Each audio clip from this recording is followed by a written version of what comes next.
जो पीर औरतों के बीच में बैठे, बेपर्दा औरतों को बैठाए, समझ लो वो ढोंगी है। क्योंकि शरीयत पहले है, तरीकत बाद में है। शरीयत पहले है, तरीकत बाद में है। पहले शरीयत को फॉलो करने वाला हो, हम उसको अपने सर पे बिठाएं। अगर शरीयत किसी पीर के अंदर नहीं है तो ठोकर मार देंगे, चाहे जितना बड़ा पीर हो। अजान होती रहती है, एक टाइम की नमाज नहीं पढ़ती। जिसे आप पढ़े लिखे नहीं हैं तो कैसे पहचान पाएंगे? कोई तो पहचान होनी चाहिए भाई। अच्छे पीर को कैसे आप पहचानेंगे? हमारे पास इल्म है, हम पहचान जाएंगे। आप जाहिल हैं, आप कैसे पहचानेंगे? आपके पास इतना इल्म नहीं, कैसे पहचानेंगे? बहुत लोग कहते हैं बड़े बड़े बाल हो वो वली है। इतने बड़े बड़े बाल के चार चार लोग पकड़ करके चलते हैं, कहते बहुत बड़ा मलंग है। अगर बड़े बाल रखने से कोई वली हो जाता तो दुनिया की जितनी औरतें सब वलिया होती।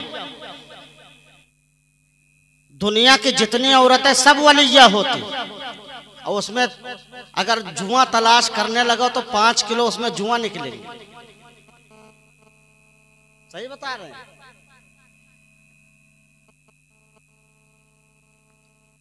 एक अंगूठी से ज्यादा अगर उसके हाथ में 2 देख लीजिए, 3 देख लीजिए, समझ लीजिए सही पीर नहीं है।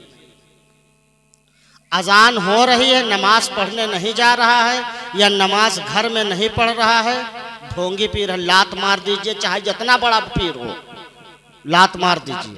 जब पीर नमाज नहीं पढ़ेगा तो मुरीद कैसे नमाज पढ़ेगा? शरीयत के मुताबिक दाढ़ी नहीं है, ऐसे पीर को आप लात मार दीजिए, मत उससे मुरीद हो। जब पीर साहब को दाढ़ी नहीं होगी तो मुरीद साहब को दाढ़ी कहां से होगी?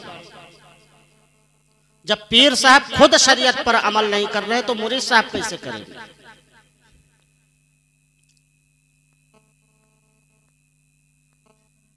औरतों के बीच रहता है, ऐसे पीर से मुरीद हो जो शरीयत का पाबंद हो। यहां से जब जाए मैदान महशर में, जब आपसे मिले तो उसका चेहरा 14वें चांद की तरह चमक और दमक रहा हो। पता चला कि ऐसे पीर से आप मुरीद हो गए कि वो ना दुनिया में उसके किरदार सही रहे और ना घर में उसके किरदार सही रहे।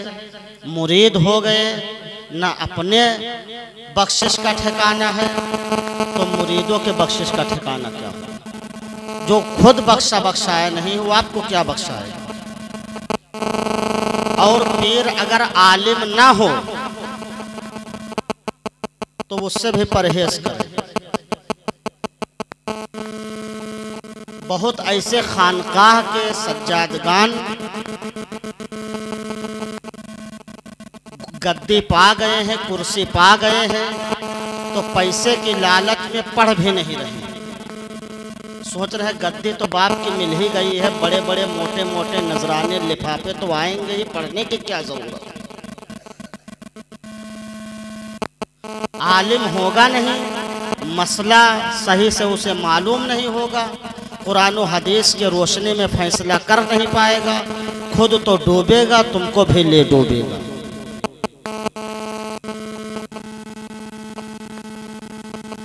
तो ऐसे पीर से मुरीद हो जो कम से कम आलिम है।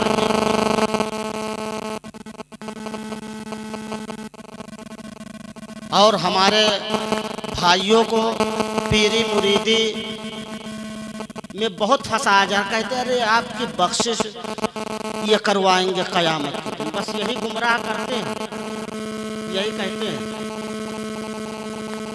पीर जो पीर कहे कि तुम्हारी बख्शिश करवाएंगे हम, उससे पूछो तुम्हारे जन्नत में जाने का ठिकाना है?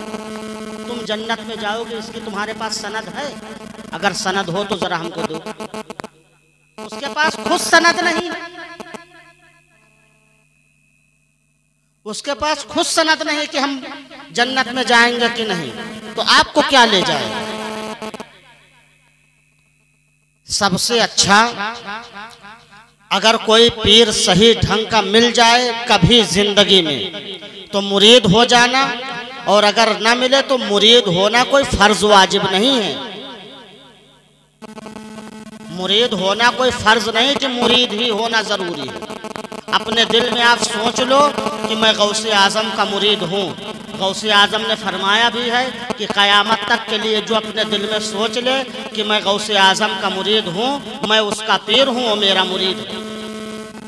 अब गौसे आजम जैसा कोई पीर न रहा, न निज़ामुद्दीन औलिया जैसे कोई पीर रहा, न अमीर खुसरो जैसे कोई मुरीद रहा।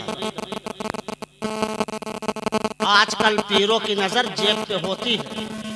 जितना बड़ा जेब होगा, जितना मोटा लिफाफा होगा, उतना पहले से आपका इंतज़ार किया जाएगा। आप जाओगे तो बहुत शानदार एक नंबर की चाय पिलाई जाएगी आपको। अगर कोई गरीब पहुंच जाता है, कोई जो है मिडिल क्लास का आदमी पहुंच जाता है, तो पीर साहब उसको नहीं पहचानते। पीर साहब उसको नहीं पहचानते। तो इस तरह के लोगों से आप बच करके रहें। आप अक्लमंद हैं,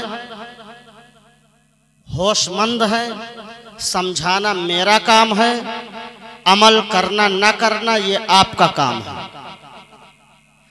बाद में यह न कहना कि हमें किसी ने बताया नहीं था। अच्छी तरह सोच समझ लीजिए, फिर उसके हाथ में हाथ दीजिए।